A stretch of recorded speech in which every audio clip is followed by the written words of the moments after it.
Believe green buds awaken in the spring, that autumn paints the leaves with somber fire.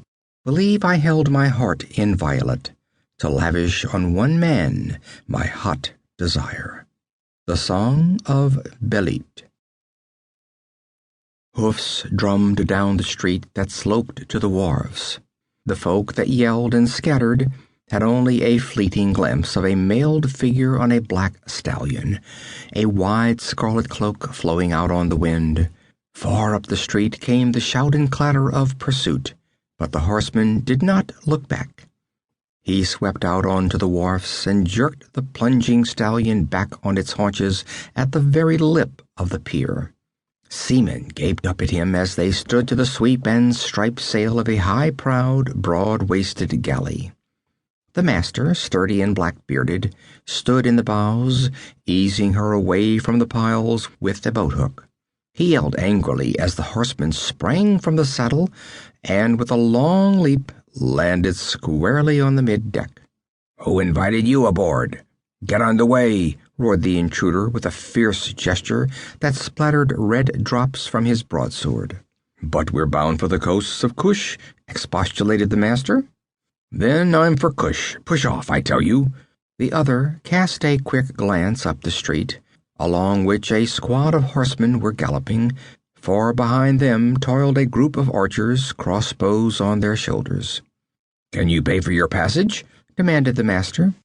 "I pay my way with steel," roared the man in armor, brandishing the great sword that glittered bluely in the sun.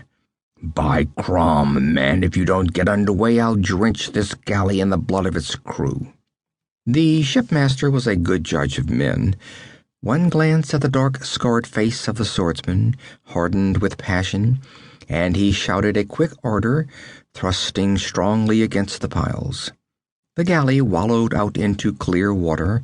The oars began to clack rhythmically. Then a puff of wind filled the shimmering sail. The light ship heeled to the gust, then took her course like a swan, gathering headway as she skimmed along. On the wharves, the riders were shaking their swords and shouting threats and commands that the ship put about, and yelling for the bowmen to hasten before the craft was out of arbalest range. "Let them rave," grinned the swordsman heartily. "Do you keep her on a course, Master Steersman." The master descended from the small deck between the bows, made his way between the rows of oarsmen, and mounted the middeck. The stranger stood there, with his back to the mast, eyes narrowed alertly, sword ready. The shipmen eyed him steadily, careful not to make any move toward the long knife in his belt. He saw a tall, powerfully built figure in a black scale-mail hauberk, burnished greaves, and a blue steel helmet from which jutted bull's horns highly polished. From the mailed shoulders fell the scarlet cloak, blowing in the sea wind. A broad shagreen belt with a golden buckle held the scabbard of the broadsword he wore. Under the horned helmet, a square-cut black mane contrasted with smoldering blue eyes. "If we must travel together," said the master, "we may as well be at peace with each other. My name is Tito, licensed master shipman of the ports of Argos.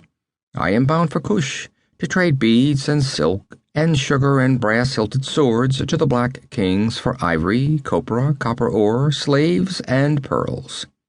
The swordsman glanced back at the rapidly receding docks, where the figures still gesticulated helplessly, evidently having trouble in finding a boat swift enough to overhaul the fast-sailing galley. "I am Conan, a Cimmerian," he answered.